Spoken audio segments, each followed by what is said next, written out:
a time when I used to be so much into podcasts, but then I become overwhelmed by so many podcasts. You don't need loads of them. You only need to listen to this one, Just see? to this one. Hello and welcome to the Health Oddity Podcast, episode 222.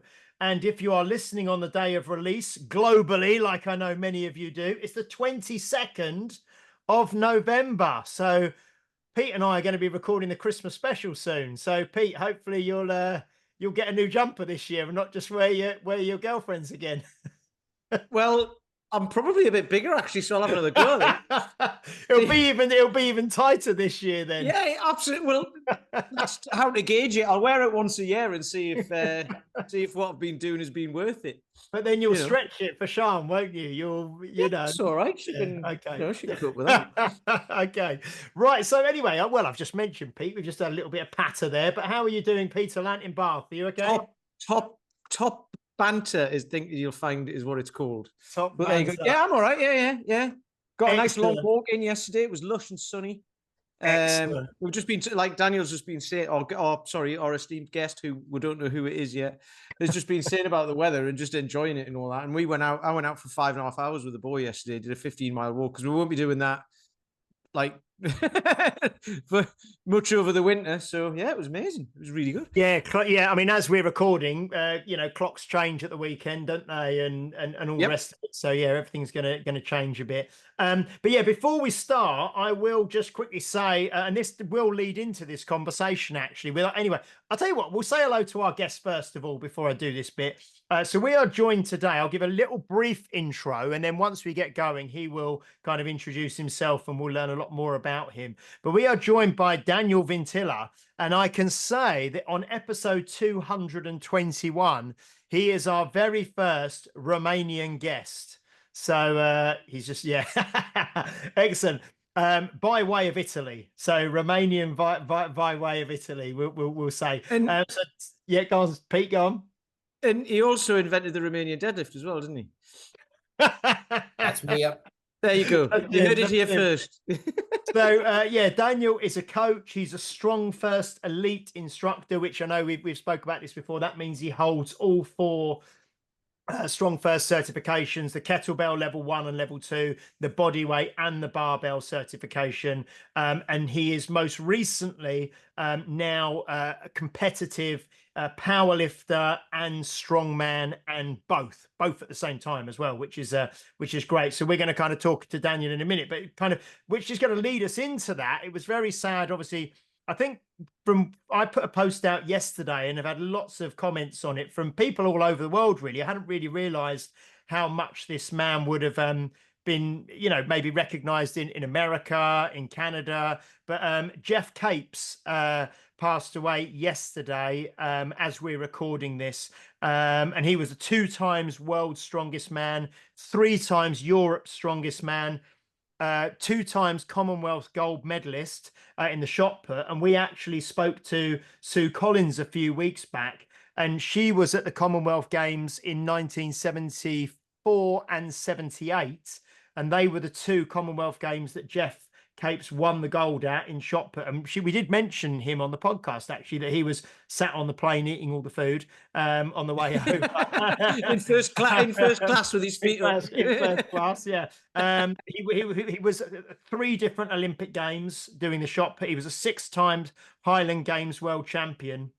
And, just one of them, certainly growing up in England in the 80s, one of the most recognizable. He kind of transcended sport. He was one of these people who was on, your Saturday evening TV, things like, Question of Sport or Generation Game, or kind of like Frank Bruno in this country. He was on cereal packets and TV adverts and everything. So yeah, he was also because I remember like when your dad would ask you to help him lift something or something, you go, I'm not bloody Jeff Capes, am I? That he was that person, wasn't he, who you'd allude to when you were talking about anything strength-wise. He was the guy. Yeah, and he used to keep budgerigars and stuff, I know, as well. And he was quite well known. No, he was really quite well. I've seen quite a few posts from people because he was really avid, kind of kept budgies and stuff. Quite famous for that in that way as well. So no, really sad. But yeah, so R.I.P. Jeff Capes.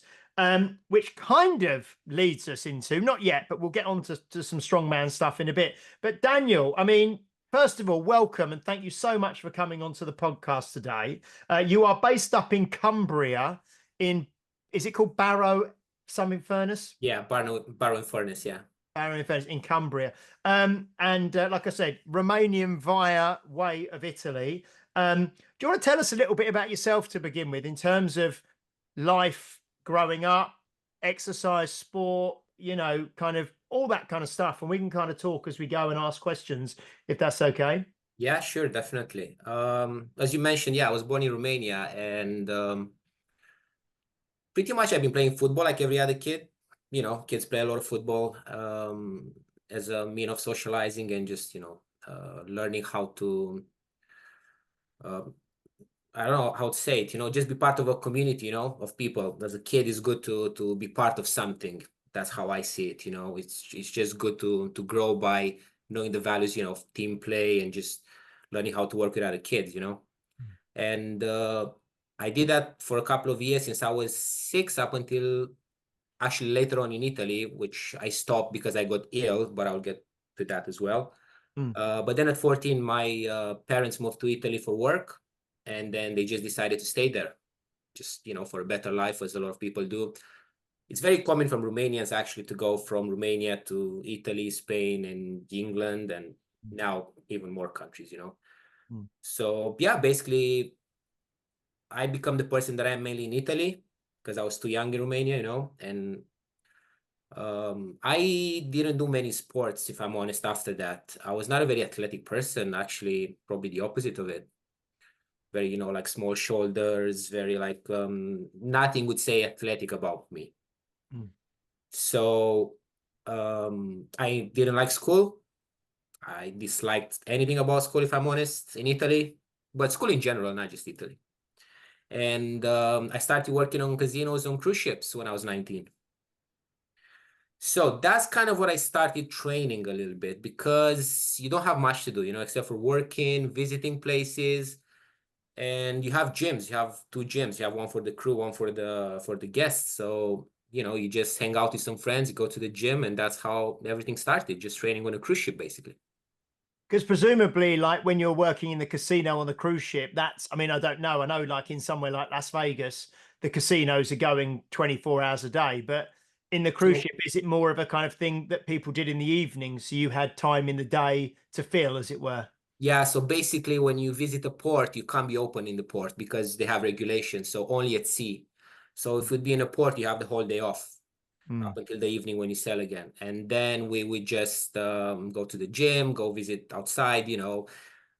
You do get to see a lot of the world as well. You get to meet a lot of great people, you know, from all over the world. And some of them just like to gym. And then I was like, you know what, I'm going to come to the gym and see, you know, what's all about. There were a lot of girls around the cruise ship, so you want to kind of try and work out and, you know, and try and impress one or two. Because I suppose it's funny because I actually watched Casino, the film, a couple of weeks ago. Yeah, and I hope it wasn't like that, because that's pretty brutal. But anyway, like you say, I've never been on a cruise, and the idea of it, like, I don't know, I just don't like it because you're stuck on a boat. But there's 2 ways to go, isn't there? You can eat loads, or you can go to the gym, and that's pretty much like it's one or the other, isn't it? You'd be surprised though. It feels nothing like a boat, or, you know, it's a very big ship. You can't actually understand how big it is if you have never been on one.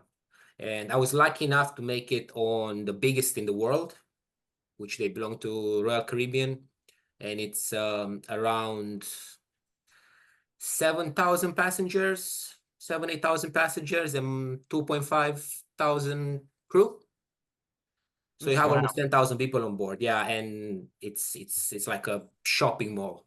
I was going to say, it's like a town, really, isn't it? It's not, it's like and all the different levels and everything. And they have theaters and cinemas and gyms and restaurants and bars. They have ice rinks, some of them. They have an aqua theater.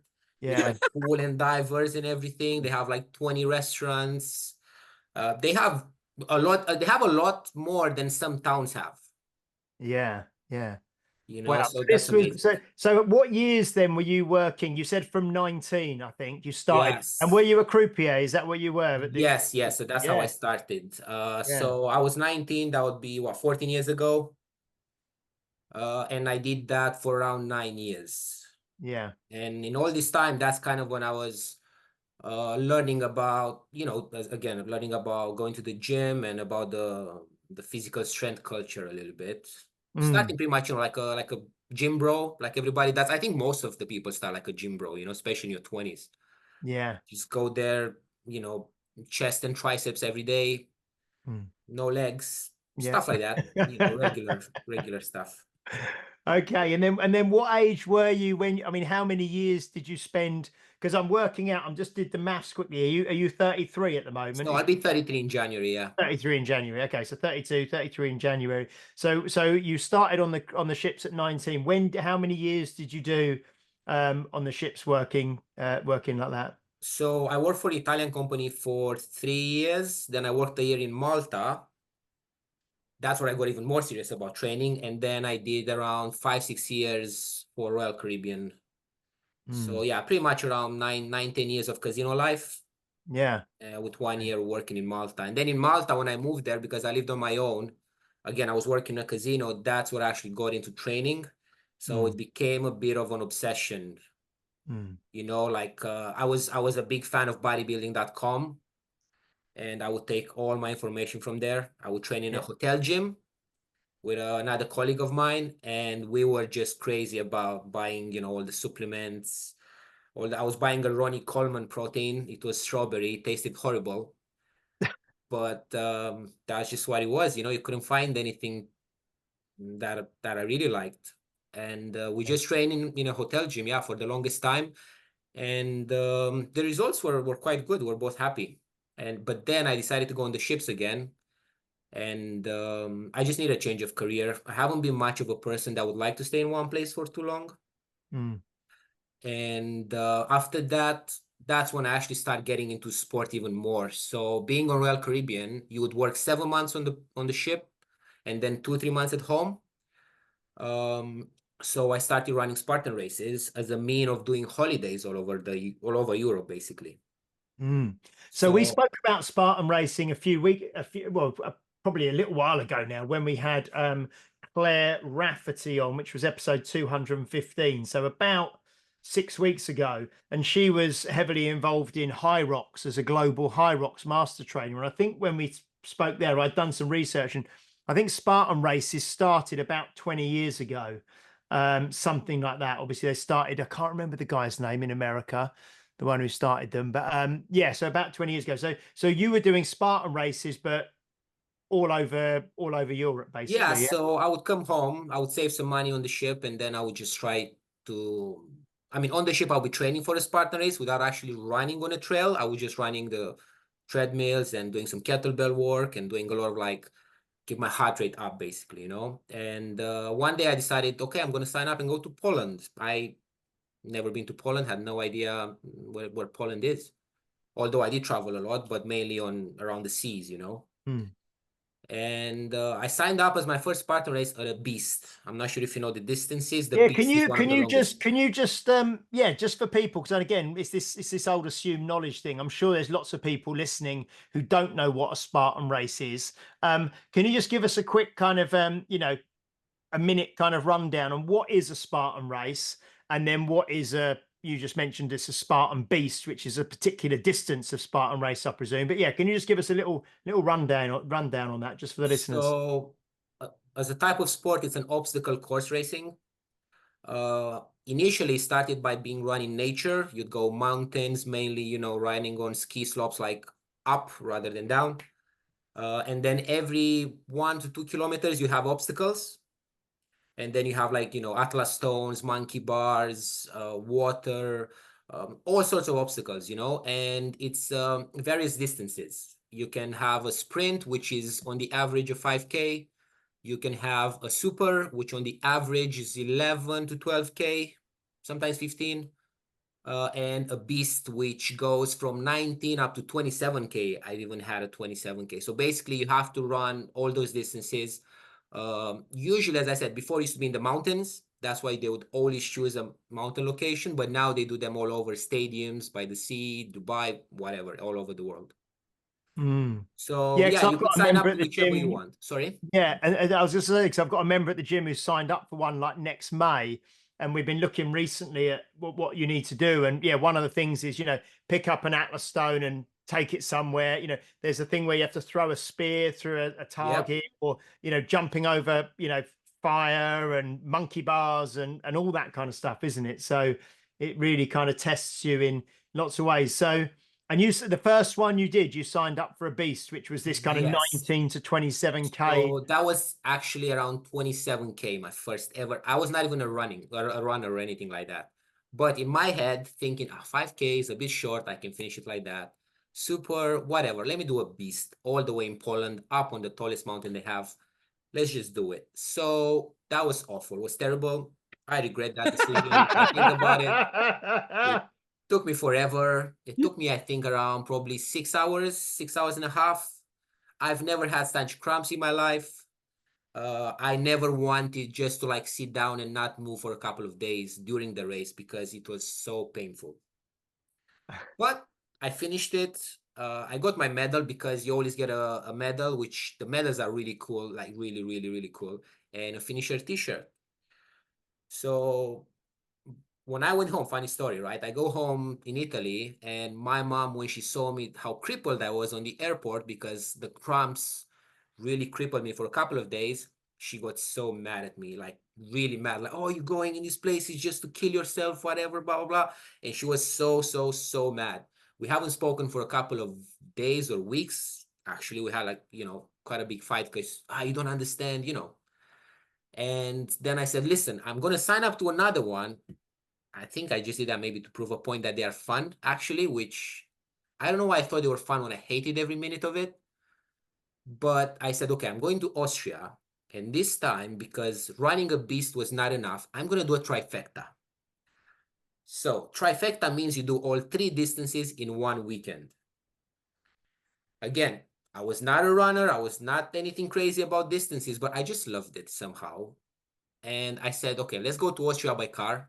I signed up for a trifecta, and you're going to see how fun it is. She's like, okay, fine. What, and you were going to take your mum with you, were you? Yeah. So I took my okay. mom and my dad, and we went to Austria by car, which was quite nice. And yeah, so you can sign up for a trifecta during a weekend, right? It means in the morning you run maybe a sprint, then as soon as you finish a sprint, an hour later you do a super or a beast, and next day you do whatever distance you haven't run on the first day. So safe to say, she was not really impressed by me running 2 races in a day, because again, when I finished, I was dead. I was tired, but I had a problem with my heel. I don't know, something was hurting really bad. So next day I had to do another race. It took me 8 hours and a half to finish that because I just walked the whole distance, around 20K. So that must have been the last day. So on the second day, that was the beast that you did on the set. So you did like the 5K and the approximately 10K. Yeah. On the Saturday maybe, and then you had to follow that with a beast on the Sunday. Yeah. Yep. Okay. Yep. Yeah. So again, I don't know why I did it. I just said it's a good idea. I finished it, but then having like 4 medals around your neck, which you get 1 for each plus 1 that kind of puts them all together, it's very satisfying, and it gives you a sense of accomplishment in a way. So all the pain and all the tears and all the times you want to quit, they kind of go away. So since then, my mom loved it. After that, she was like, you know what, this is actually great, seeing you, that you enjoy it. So we started doing this very often after that. Every time I'll be home from a cruise, I would go and do 2 or 3. I did Andorra, I did Romania, I did Italy, and various places. Really, really cool. And did you take your mum with you to many of them after that?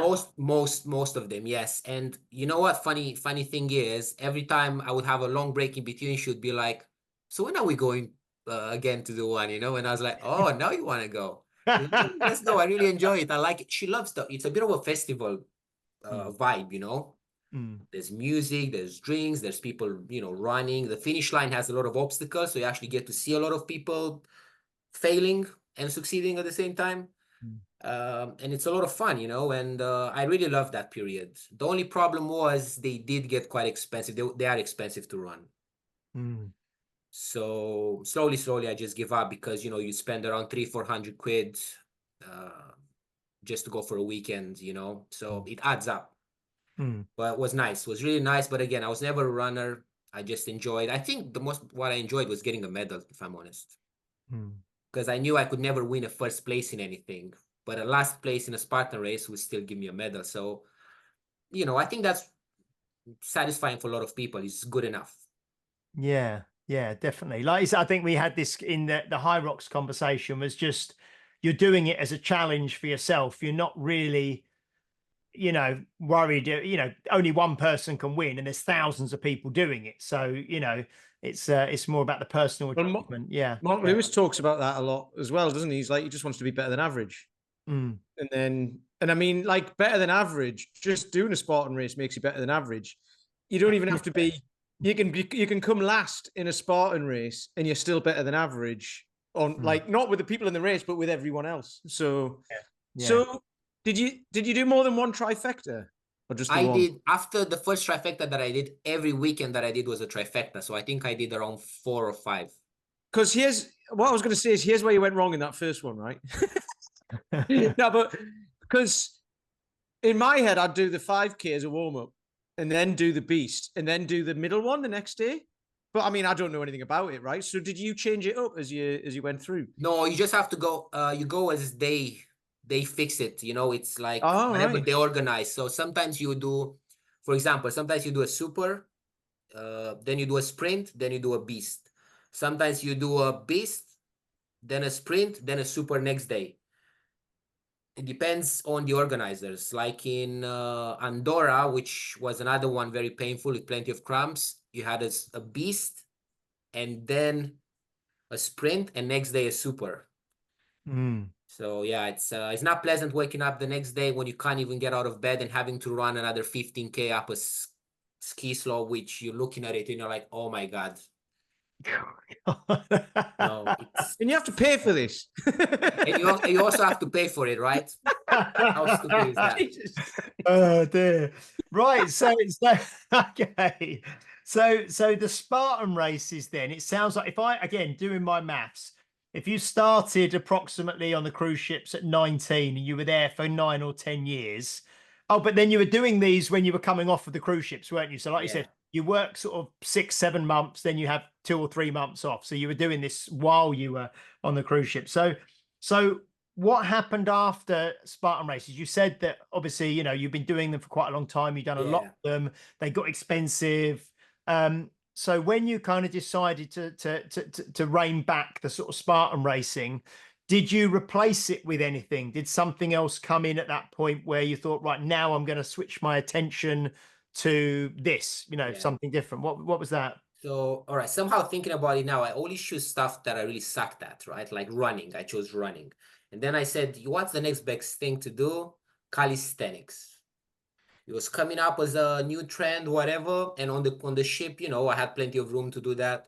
So for around 2 years or so, I got into calisthenics big time, you know. So I would be one of these guys.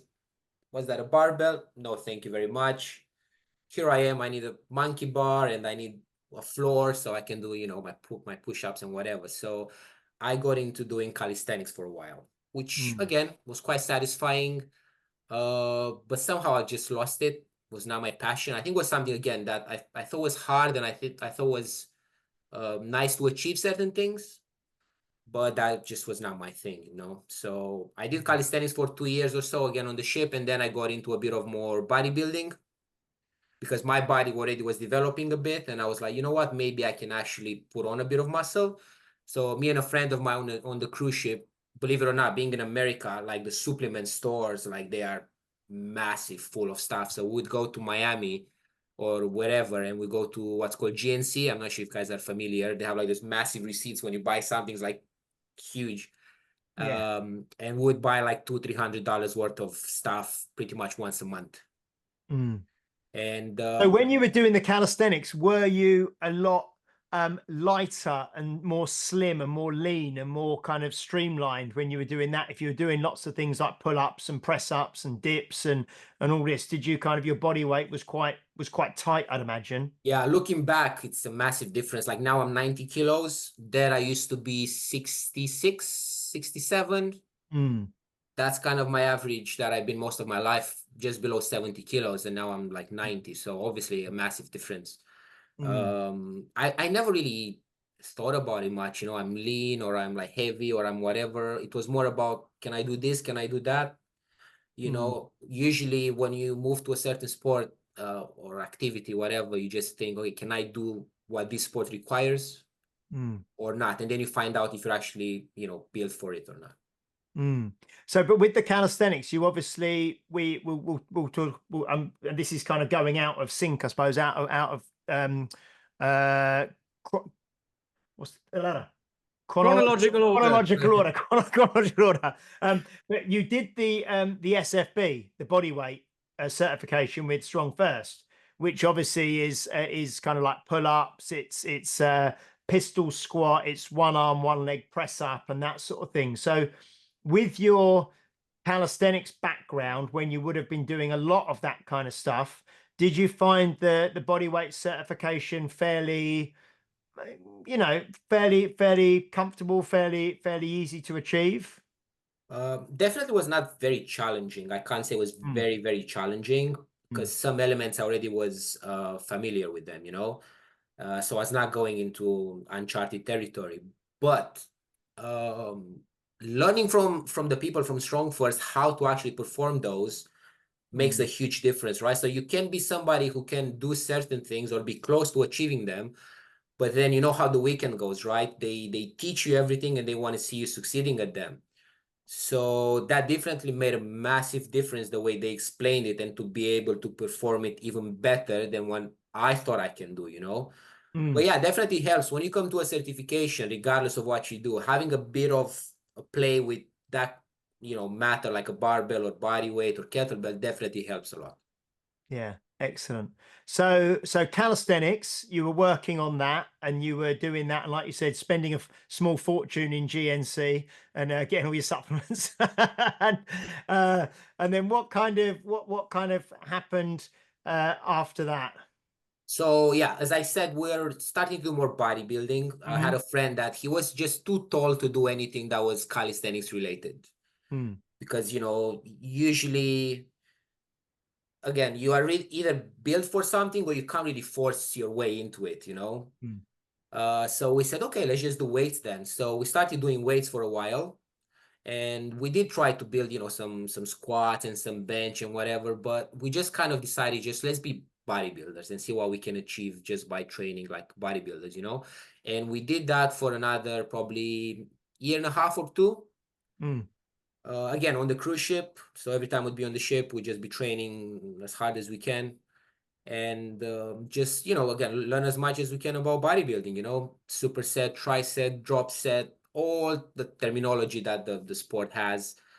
And we got decent at it, but again, I found out I'm not really made to look muscular or to look big or whatever. So that kind of put me off, and I was like, you know what, this is another thing that I'm not really good at. I didn't want to achieve anything great, you know, like I knew I wouldn't be a competitive bodybuilder, like how many can actually achieve that. But then I think comes a point where you just decide, you know, how you want to move on with that. Can you improve a lot? Can you not? So I just was not improving much. Although I was spending a fortune on supplements, didn't make much of a difference just on my bank account, and that was it. There's a great lesson in that, because obviously, I mean, you see like influencers and stuff all over the internet, don't you? Who've got like genetics and they might be on something or whatever and all of this sort of stuff. So they're lean and they look great and all of that. And it's one of those things you could, depending on your body type and your genetics and all of that sort of stuff, you could end up trying to look like that and getting to a point and then looking weird or looking, you know what I mean? Just like not looking like they do, but looking like you do if you try to get like that. But if everyone's got a different shape. So like if I got a six pack and everything, I'd just be like super skinny. because I've got a tiny frame, you know, and I've tried in the past and I ended up too thin because the six pack doesn't show until you can see through me, sort of thing. So I gave up on that. And it's just interesting. It's a good lesson for people of like, you know, I mean, you've done it in a great way and just tried lots and lots and lots of different things just to see what you're good at. And then we know what you're good at anyway, because we'll be talking about that in a bit. And you are built for that as well. You're built for the thing that we'll end up talking about. Because I've met you and I know how tall you are and how wide you are. It's perfect. No, it's just a good lesson for people listening, that I think, of like, to figure out what you want. You can dabble in lots and lots of different things and you might have come across something, but what you think you want might not always be what you actually want. You know, and it's a good learning journey. I think it's good for people to realize at a certain point that maybe that's not the way they should be going. There are a lot of ways, you know. Yeah. Again, in my view, when I was younger, I thought, okay, you only have a couple of ways. You go either body weight or bodybuilding. You know, I was not even accustomed to powerlifting or strongman or anything, and that's what most people know. But I think slowly, you need to always approach training and everything with an open mind and see what other ways are there. What can I try? So to me, it was always about trying different stuff and see what I can progress at. You know, what can give me satisfaction. And I mean, come on, like, do you want to spend so many hours and so much money, everything, just to be frustrated because, you know, you don't look like that, you don't manage to lift this, you don't, like, it needs to you know, bring you something, like some sort of joy in your life. You know, it's too many people are let's call it miserable. They try to achieve certain things that maybe they just are not made for that. And I think that's because that's what I mean. Dan John talks about that a lot from in children, and it's not really any different, but exposing them to lots and lots of different sports and activities, and then seeing what they either naturally gravitate towards or what they're good at or what they enjoy. And I think it's kind of like something that's valuable for all adults as well, to just almost be, like you say, childlike with it and just try as much stuff as you can. Don't care if you're good at it or not, and just see what you enjoy and what you feel you can stick at and what you can progress with and what kind of suits you, your body, your motivation, your mentality, you know. So this bodybuilding, then you tried this for, like you say, kind of 18 months to 2 years. Yeah, more seriously. Realized that it wasn't maybe the right thing for you long term. Although all this stuff, you know, nothing's a failure, nothing's a waste of time, because it's kind of helped you and you've learned so much from it.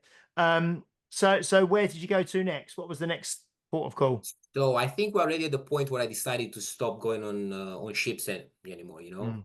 So I went home back to Italy. At this point, my type of training was a bit of okay, let's call it the heat training. Okay, I was hundreds of reps, very quick. I was following, I'm not sure if you guys know, her name is Hannah Eden. She's a big red hair woman from America. She used to be very intense with everything. And she had, you know, rowers, kettlebells, squats, everything together. And I kind of loved that a little bit. So I go home, but I didn't want to do that anymore. So I was training in a CrossFit gym. I was training in a CrossFit gym, but not doing CrossFit. I think CrossFit is one of the few things I actually didn't try. I think it's the Olympic lifting that I know, again, I kind of know that would give me a hard time to learn that. My mobility is not the best, you know. But if you're born in Romania, like, you're built for it, right? You think so? You think so? Are you sure? Are you sure you weren't born in Scotland or something? Is that like most likely? So this is what I actually started to be interested in kettlebells. So here we are around 5-6 years ago. More or less, I think it's 5 years. I think I've been with Strongfirst around 4 or 5 years now. So that's what I started to become interested in kettlebells. And in these CrossFit gyms, and I asked this coach, like, listen, I really like a kettlebell, you know, and can you actually become a coach who only coaches this? Like, is that like a thing? I didn't know. He's like, you know what? Funny you asked that. A couple of weeks ago, we had a guy that came here to do a CrossFit seminar, but he's actually this strong something kettlebell instructor. You know, I'm not sure exactly the name, but I can ask for you, and if you're interested, you can go and you know, find out more. And I was like, you know what, I would be interested in that. So a couple of days later, he tells me about Strongfirst. You know, so this is where my first introduction to Strongfirst happens. I go looking online. I have a look at this thing with all those international certifications, and I was like, okay, that's unusual. You know, usually if I'm in Italy, I want to go to Italy, but then I see they have, you know, everywhere. So that's kind of my first introduction to Strongfirst, you know, and that's where I started learning more about who they are and what they do. So which order did you do the 4 certifications in then? So I think it was SFG1, which I did in Hungary. I went That exactly. was that with Peter Lakatos, is it? Yes, Yeah. yes. Okay. Yeah. So I went there and I did in Hungary that one. Then I think I did SFL, which we did in Oxford. Yeah. With Fabio and Claire and everybody else. And then SFB and then SFG2. Yeah. Excellent. SFB at your gym and then SFG2 in Italy. That's another thing that I like about Strongfirst, just like the Spartan races. Go and do a certification, whatever you want, you know, it's just amazing. Excellent. So you did the SFB at mine, and was that with Fabio as well? Yeah, yeah. Yeah. And then the SFG2 in Italy, I take it that was with Fabio as well. Yeah. Okay, cool. Three out of 4 are with Fabio, so. I was going to say the SFL was Fabio as well, because he came across, that was during COVID, and he lived over here for 2 weeks, didn't he? Because he had a bubble and all that sort of caper here.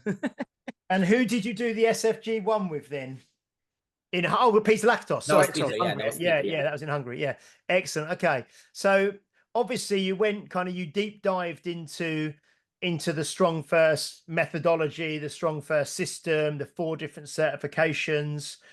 You achieved your elite rank, which is really you know, hard to get, you know, and to maintain those 4 certifications and pass all the tests and all the rest of it. And then what, you know, you moved obviously into at some stage more of an interest in, I mean, was it powerlifting that you competed in first? Was that the... No, it was strongman first and then okay, so strongman and powerlifting, you kind of moved into this realm now. So how long ago was it, or how many years have you been, when was your first kind of strongman comp and your first powerlifting comp? It's not that long ago, actually. This is my first year when I'm doing everything. So I did obviously all of them are amateurs, obviously, an amateur comp last year, and I didn't do very well. As most things I do the first time, I never do very well. But the thing is, I like to keep trying and see if I can actually do better, you know. I think I came around last out of 10 people, I think. So I came around last, and but then you know what? I was like, oh, that was really fun. You know, I would like to try that again. So then I started to kind of research. I didn't know that so many gyms organize these things. You know, I didn't know it was a thing. That's why. So being 33 almost, I've only started competing and doing these things just last year, because I didn't know it was a thing. That some gyms would do a powerlifting comp, or they would do a strongman thing, and you can actually do it without being a professional in that sport. So that's kind of what I love. You know, you can just go there, sign up, and just go and do your best, you know. And what is it that you are, because obviously the powerlifting very closely mirrors the SFL, the Strongfirst certification, which is the barbell certification, which is, you know, the squat, the bench, the deadlift, and obviously the overhead press as well. But that kind of matches that kind of ties in with that. But what was your introduction to kind of strongman training? What kind of made you think, hang on, I want to give this a go? Or what kind of piqued the interest or made you think, I'll actually give this a go? Honestly, I have no idea. It was just I just love strength in general. So, you know, sometimes you just do something, you don't know why you did it, but then you are like, you know what, I'm glad I did that. That's kind of what happened there. You know, I was like, oh, this is a sport of strength. I train strength mainly. So let me go and do a competition where, you know, your rank is based on your strength. Mm. And that's kind of how, you know, you see the events, and then I do my best. I train in my home gym. I do my best to have, you know, whatever I need to prepare for that event. And you just, you know, then see, okay, well, okay, I'm not far off that weight. I can do that. And then you just, you know, go ahead with it. So do you, out of the two, out of powerlifting and strongman, because you've got you just for people listening, so the guest we had on last week, sorry, John Gibb, who was Highland Wolf Strength, the day before he came on with us, he had won Britain's Strongest Stone Lifter 2024, and that very same day, Daniel, you competed up in Chaos Gym, I think, in Preston, wasn't it? And you podiumed in second place in a strongman comp on that same day, didn't you? That John won the. So what were the events? Because there's usually about 5 events, isn't there, in a kind of a strongman comp? What events did you have to do to take that second place? So we had log press, which that's like a staple exercise in strongman. So we had reps 4 reps in a minute. For our category, it was only 67.5. Managed 9. Then we had 160 kilogram deadlifts 4 reps in a minute. Again, as we talked before, managed 18. Then we had 100 kilogram sandbag to shoulder in 1 minute. That one, for example, I only trained once that event because I only just bought the bag like a few days before, and I only did 1 rep to the shoulder to make sure I can lift it, to do 1 rep in comp. So I managed 6. Wow. In a minute, which I was very happy about. And then we had a farmer's race for 30 meters, a farmer's carry race, 90 kilogram per hand. I came in second by half a second on the first. And then we had a loading medley with sandbags. So it was fun. I love sandbags. Sandbags, that's another thing. Again, I never knew I would love sandbags. I just put my hands on them. I just love it. It's just a lot of the things that happen in my training is just by being open and trying stuff. And I think most people should do that. People shouldn't fall in love with something. You know, people should be open to new ways of training or new equipment, because you never know what your next, let's call it, love might be, you know. Excellent. And do you have a preference to either, because powerlifting is like we said, it's squat, bench, deadlift, it's 3 lifts, you get 3 kind of goes, if you like, or 3 attempts at each, and your heaviest lift gets scored, and you get a powerlifting total if you add the 3 up. Do you prefer powerlifting or strongman, or do you like them both? And do you see that you will compete in both together, or do you have a preference for one over the other? You know, whichever feels best on the day, that's the one that I like. Some day strongman can feel really hard, some day powerlifting feels a bit hard, but I like them both equally. Again, they are both sports of strength, and I just love strength in general, and I just like both equally. And again, by having like I have another competition 2 weeks from now, I'm going to Nottingham to do powerlifting, and by having something I train for, I prioritize one over the other. And that kind of keeps things interested in my training, you know, because a couple of months I train more powerlifting, a couple of months I train more strongman.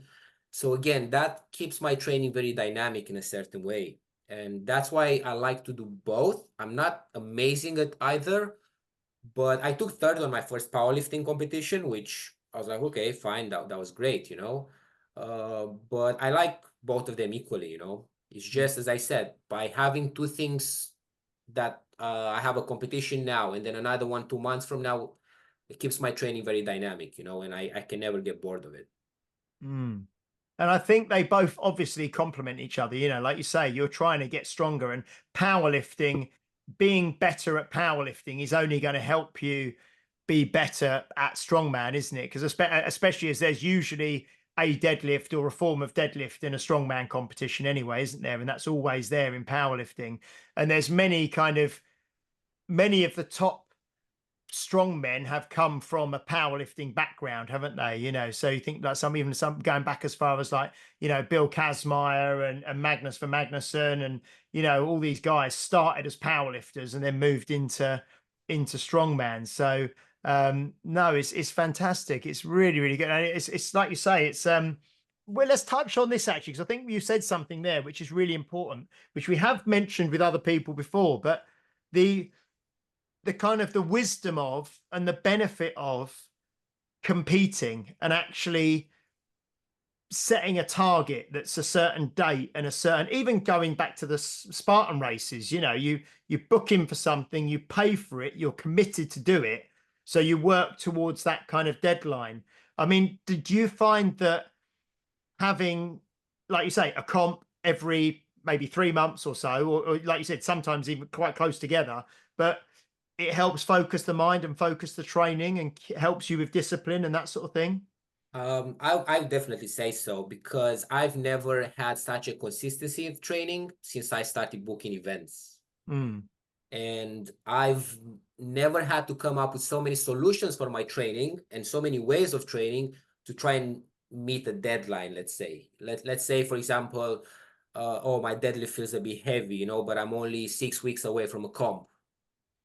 And then I kind of have to find a solution and make it feel good, you know, either being in the gym or being outside of the gym. So you have to be a bit, let's say, creative. You have to think about, to know yourself and know your training, you know, and you just have to find a solution to make those deadlifts or whatever lift is not feeling good, to make it feel good, you know. And that kind of keeps you on your toes a little bit. You know, you can't never relax.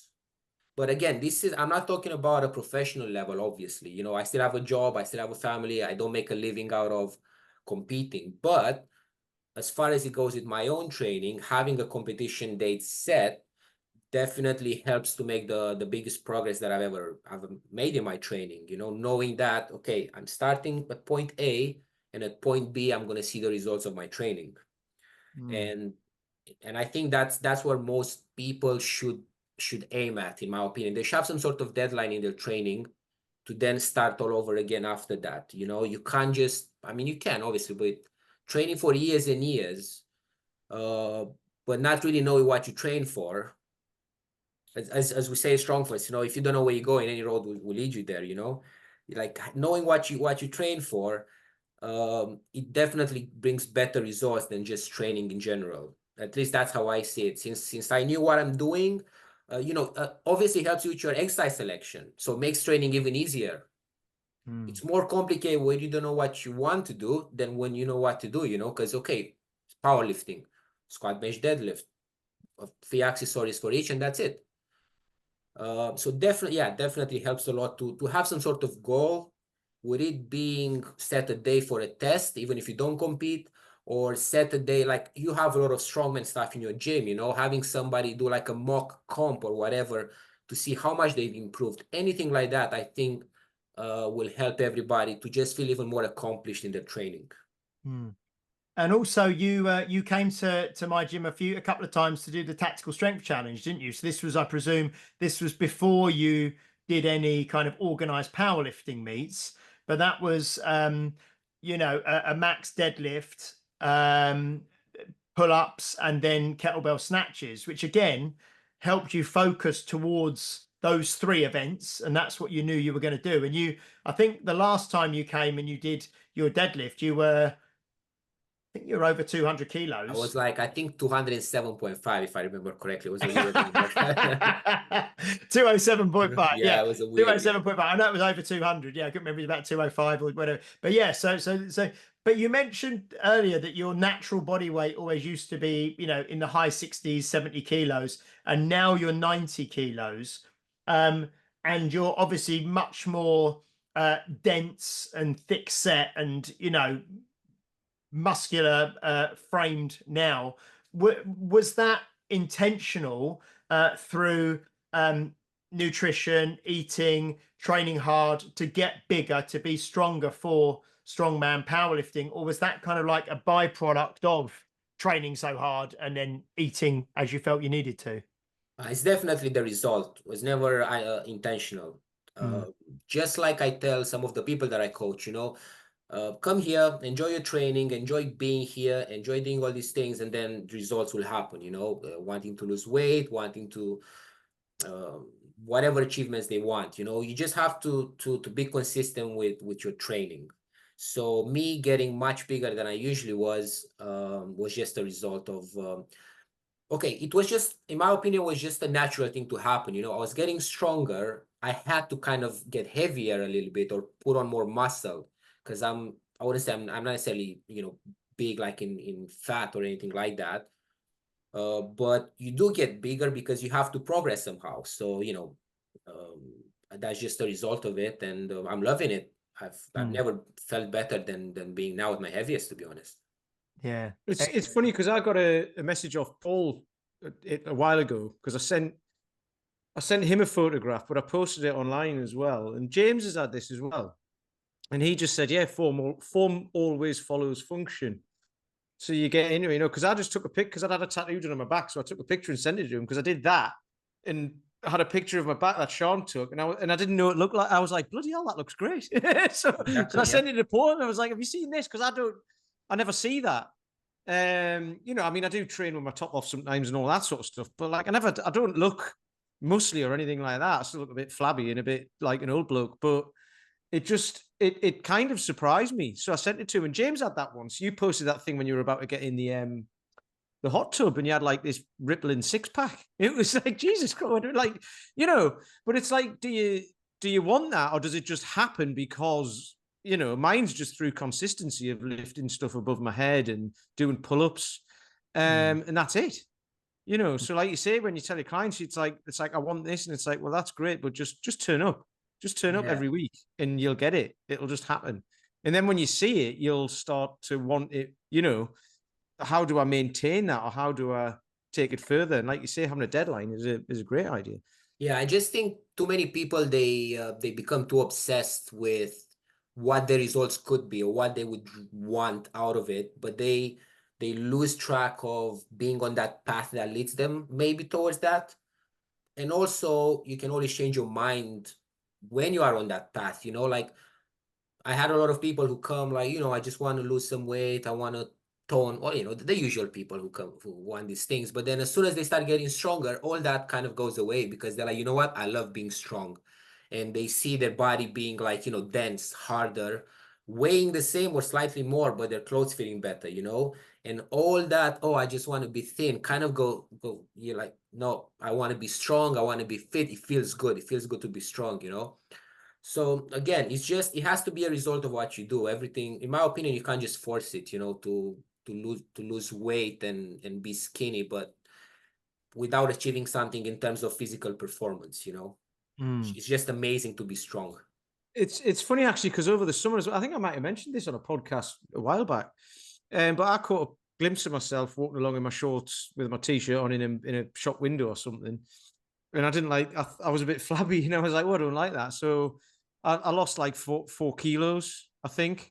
But then I saw a video of me pressing a 36 for whatever it was, and at that time I was bigger.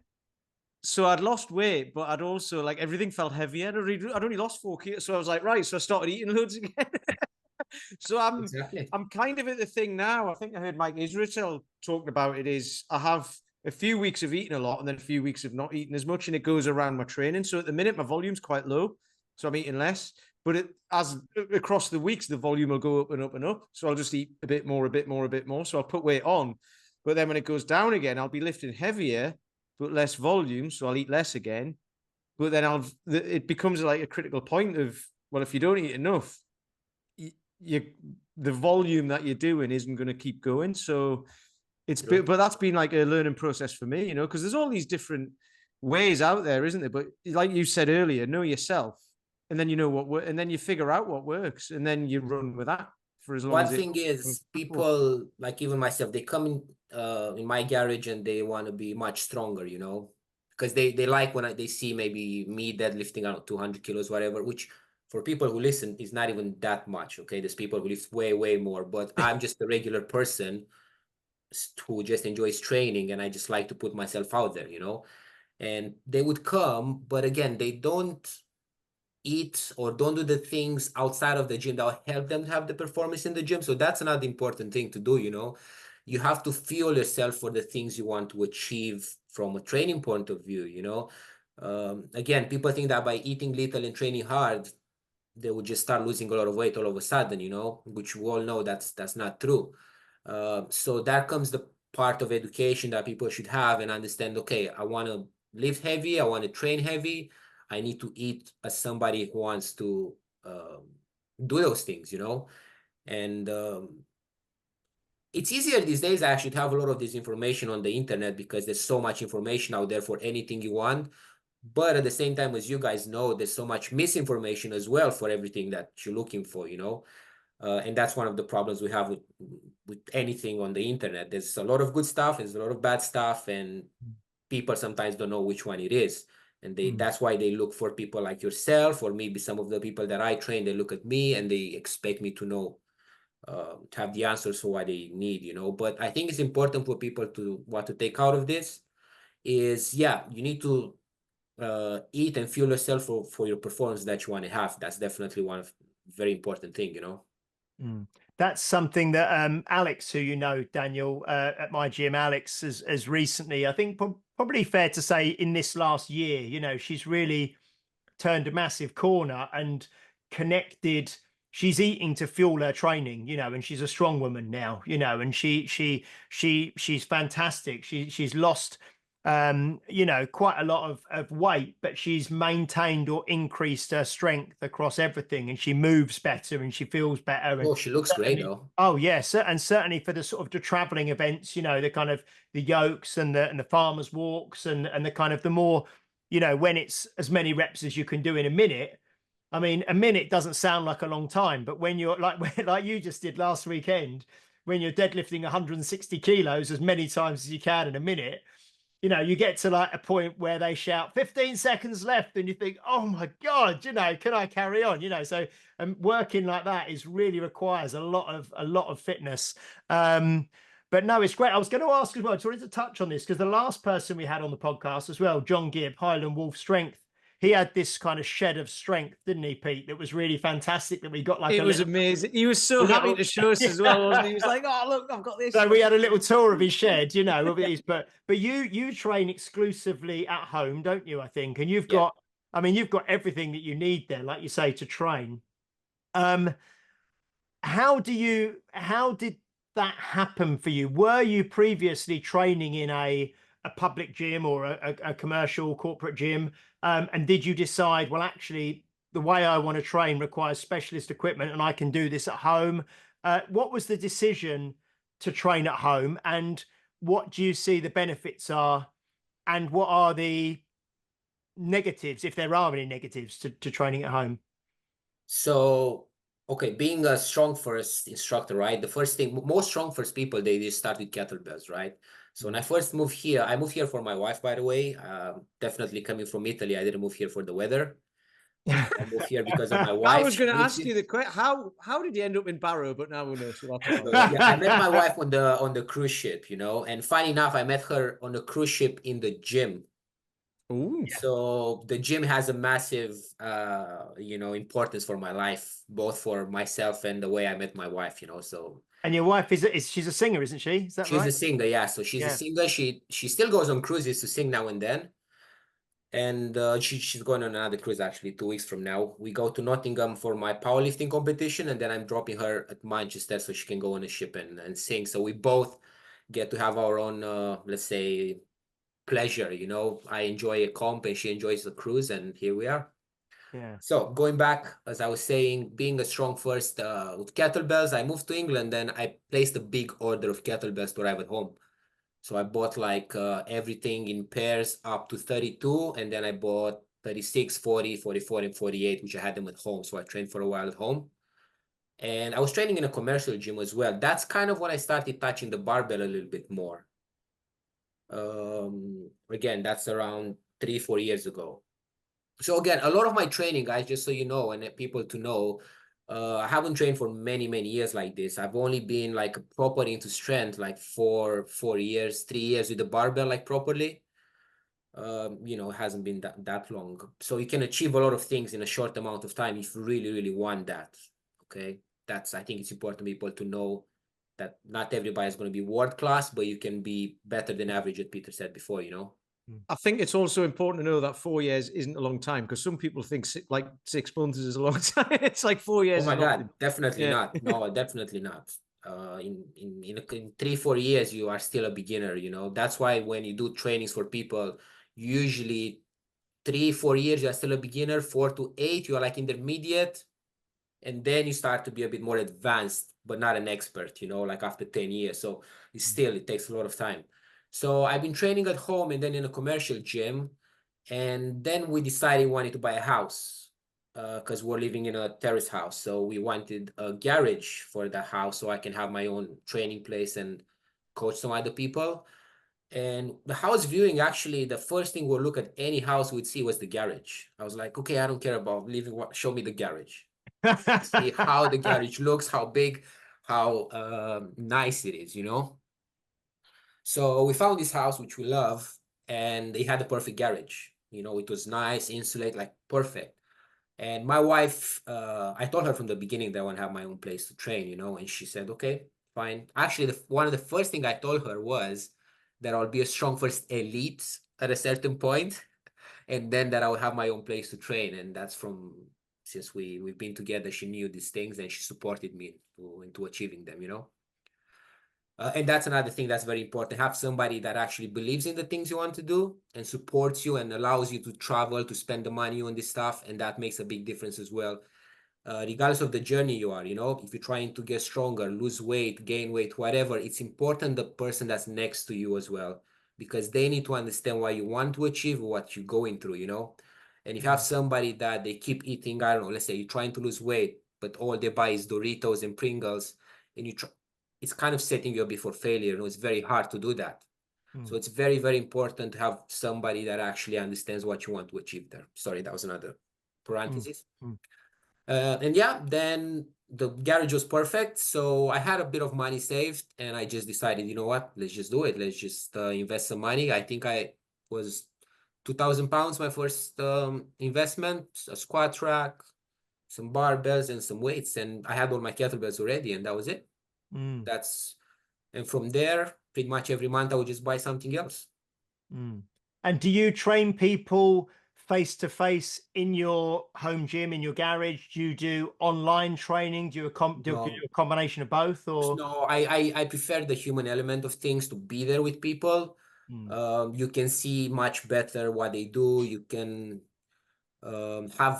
I wouldn't say have more control of it, but you can definitely deliver a better experience in terms of performance. Okay, especially when you coach deadlifts, bench press, squats, strongman movements. Is very important to make sure that they get the most out of their technique, you know, because not everybody is the same. You have the same cues and the same standards, but everybody's so different that you need to have a good eye to see, you know, what's the best for that person. So yeah, I have a couple of people that they come and train and they just love it. Everybody just loves being here, and I love having them here, you know. It's just amazing having a place that it's so close to my home, which is actually my home, you know.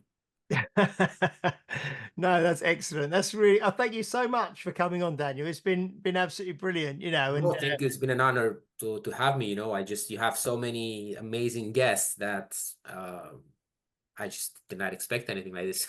No, it's lovely. It's great. No, and it's been really, really, really lovely to just hear your journey and hear the you know, like the progress and the level of strength that you've gained in really probably like the last 5 years. You know, within 5 years where you've got to is amazing. And like you say, you've got a powerlifting comp. Is it in a week's time or something? Yes, so that's gonna be not this weekend, the weekend after. And then I'm going to have a bit of a break. This year, I've been to the Arnold as well. Actually, that was one of my first strongmen. I did the Arnold Expo. So next year, I'm going back again, and I'm going to try for a top 5 placement. That's my goal. So all this winter, I'll be training really, really hard for that. And is that the one that you went to when there was about 10 people competing and you came kind of... No, that was actually, I did quite good on my first Arnold, which was 200 kilo deadlifts for reps, which was quite hard. So I managed 7. We were 18 people and I came in 12. Ah, excellent. Okay. So hopefully next year we can go for a top 5. And where will that be? Will that be Birmingham? That would be at the NEC in Birmingham Yeah, if they yeah. have another expo next year, because you never know if they do or not. So we'll have to wait and see. And Yeah. Alex, she's also waiting for me to tell her if they do, because she's very interested to come.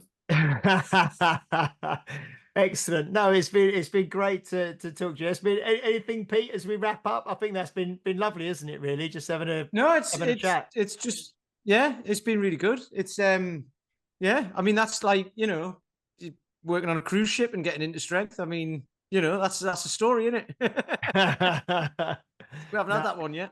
So there you go. No, that's great. Thank you so much, Daniel. I mean, and we've got probably, I think, next week, because I've just had a quick look. We've had five weeks again of guests. That's gone really quickly again. So we've had 5 more weeks of guests. So maybe next week, Pete and I will have a bit of a catch up and have a bit of a chat. And then the 2 weeks after that, we got Helen Hall coming on again, and then we've got David Walsh, who is Sitting Bull UK, who's the I think he's 2 or 3 times world's strongest disabled man in his class, isn't he? Sitting Bull. Yeah, and he won Britain's like 0.5 point over Panda Chandler, didn't he? And yeah, like, he won the Britain's when we were there, but he's competing at the Birmingham NEC at the start of November, so it will have already happened by the time this comes out. But he's competing there at the Worlds, along with lots of other sort of friends of the show. So no, that's brilliant. So no, thank you so much, Daniel. That was absolutely lovely talking to you, and hopefully, you know, we see each other at some stage in person again,